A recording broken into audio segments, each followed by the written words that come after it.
Well, you mentioned that it's the front of all 7 daily Irish newspapers. I want to see how far and wide it went around the world now, because we've been joined in studio by Stephen O'Leary, and Stephen runs a company called O'Leary Analytics. Good morning, Stephen. Good morning. Stephen, you've ran the analysis for us on where this went around the world. So we don't want to just pluck, New York Times, Washington Post, because we know it appeared in all of them. How far and wide did this go? It was a truly global story. This was a truly global media event. I mean, from 9 o'clock yesterday morning, it hit the wires in the United States and really travelled all over the world. I mean, the top line numbers are that it did appear in sort of 26 different countries around the globe. Over 400 individual publications all ran with the story. There was 457 articles. I mean, it really was a massive story globally. And are these media outlets like yourself, or some loser with a blog? No, these are actual news publications. So you've got, and the top publications across the globe. So we've got publications including Reuters, the Wall Street Journal, the New York Times, the Washington Post, Fox News, the Guardian, the BBC.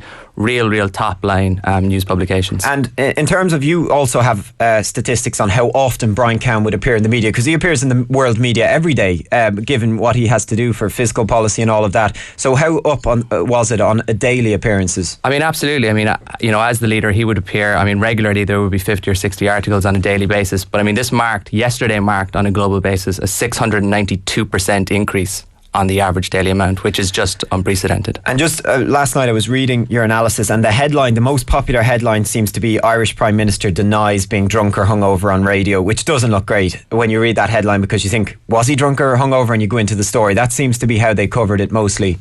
And I think that in some ways that had to do with the reaction. I mean, this story in lots of ways broke through Twitter as well. I mean, a huge number of people started to speak about this on Twitter. And while Simon Coveney was picked out as being one of the people who, we'll say, sort of sent out one of the first tweets, in fact, while the interview was taking place, several people across Ireland, in fact, dozens of people across Ireland were tweeting about this. So there were people with thousands of followers, literally thousands of people who could potentially be reading their tweets, instantly saying that they thought that there was something up in terms of Brian Cowen's interview. Okay, and that's people who are listening to the radio and tweeting alongside it. Incidentally, Twitter.com/breakfastnt or 53106 on text if you want to tell us what you think.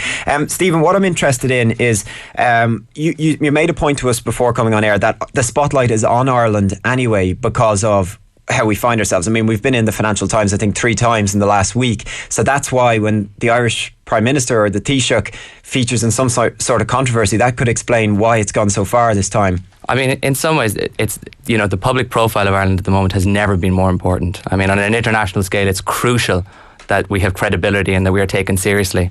And a story like this really will do little to help that. Okay, and just your own analysis, just finally for this, the tone of this, the verdict of these outlets. I know it's hard to bring together 400 publications at once, but is it that the Irish Taoiseach denies being drunk? I mean, yeah, it's a negative story. I mean, we've looked at sentiment as well, both between the traditional media and social media, and the predominant sentiment is negative. This is not seen as a positive story for the country. Okay. Has there been a green tweet anywhere along the line? Well, it's interesting. There's been several. I mean, there's been another thing this will do is it will definitely shine a spotlight on the participation of Irish politicians on Twitter, and how powerful it can be as a medium, that you can instantly get your thoughts and opinions out on any topic. Because if Simon Coveney had issued a press release, it mightn't have got the same coverage at all. Certainly not. I mean, it was, as a matter, it was retweeted 66 times by individuals across Ireland, which is a huge number. That they basically pass on what I understand said. that, yeah. And just, Willie O'D, the damn boil tweet about bringing Willie O'D down is the last time that we saw Twitter have such a big influence, and now this is the second time within a year. This was only February and this is now September, so within a year we've seen, and you're dead right, if Simon Coveney put out a press release, delete, but